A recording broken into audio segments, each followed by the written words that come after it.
Shabbat Shalom, Norrisley family. Welcome to Hampstead Garden Suburb Synagogue for Parshat Emor. Now, it's getting difficult with the lockdown day after day, week after week, and sometimes it's not so clear what we are allowed to do during lockdown, to the extent that even Professor Lockdown himself, Neil Ferguson, was found this week to have been inviting over his girlfriend to spend time with him. Now, his girlfriend is in what she refers to as an open marriage, and we certainly are not judging people for their lifestyles, but should he have resigned for doing what he did? I mean, after all, he is a professor, he has statistics, he is an epidemiologist, he is providing a service to the government. Should his personal life have affected our ability to have the science that he is presenting? So in Parshat Emor, we deal with the Kohanim. A Kohen has special rights and responsibilities in terms of what he does, who he may marry, what he may eat. And one of the rights, one of the privileges that a Kohen has is to partake of the truma, the tithes, the special produce of the field. Now, everyone in his household is eligible to partake of the truma. But if a Kohen has a daughter who marries out, in other words, marries a non-Kohen, she is no longer eligible to partake of the truma.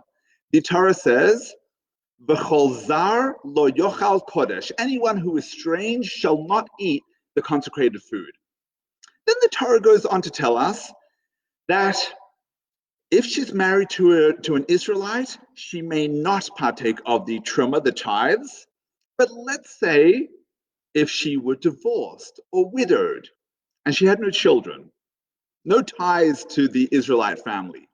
At that point, V'shava el beit aviha kinoreha, she returns back to her father's house and she can once again partake of the truma, of the tithes.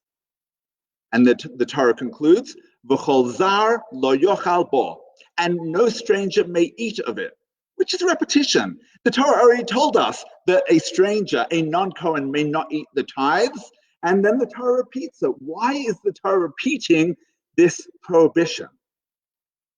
Friends, I believe that the Torah is demarcating for us the status that she has and the status that she now has as very separate stages of a life of who she is. What's her first status? She's single. She's a child of a Kohen.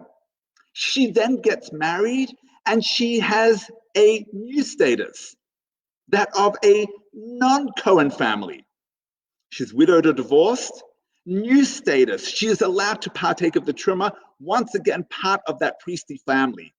Three separate stages of her life and three separate statuses, completely demarcated one from another. The borders are very clear. What that marriage does is creates an entirely new status of who she is.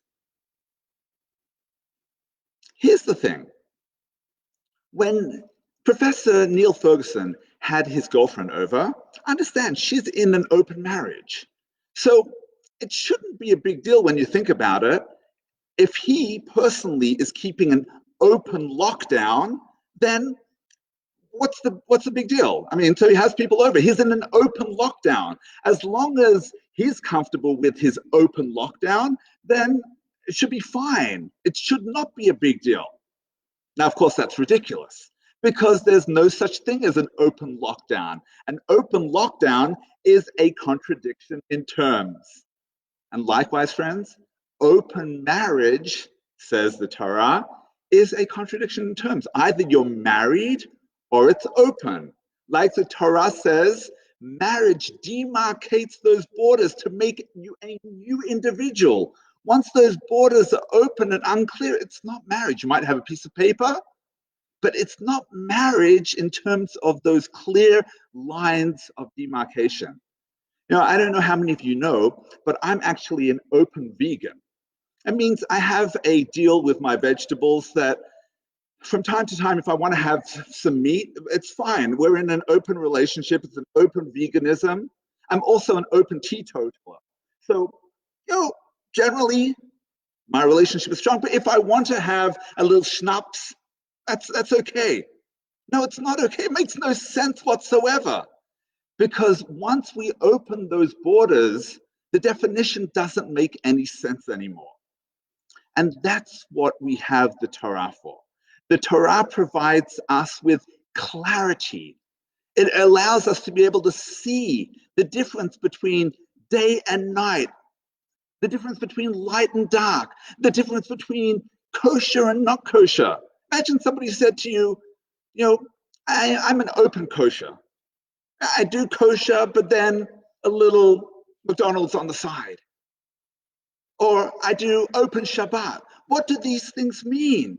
Very little once we say that it's open and the borders no longer exist. What the Torah does is provide the clarity for us for life generally. Because in today's day and age, things can be very ambiguous for our children, our grandchildren, ourselves. What are the rules anymore? The Torah tells us. At the moment, sadly, we find ourselves in a state of darkness. My blessing to you is that very soon we are allowed back out into the light, but that we remember and you carry with yourself the clarity of the difference between light and dark, the difference between right and wrong, the difference between what is considered right and moral, and that which is outside and no longer has any real definition. We can't just make up what we think these things mean. Each term has its definition, each term has a meaning, and thank God the Torah guides us on how to live our lives with clarity and with a moral purpose and mission in this world. Shabbat Shalom. On behalf of Rabbi Nishbatya, Rabbi Rebson Guten Tag, Chazan Avrami and Rochela, Chair Neil Levinson and the honorary officers, our council and staff, and the entire Norrisley family, we wish you only good health, stay safe, and may we see one another in the right time that God determines. Looking forward to seeing you in Shul very soon. Shabbat Shalom.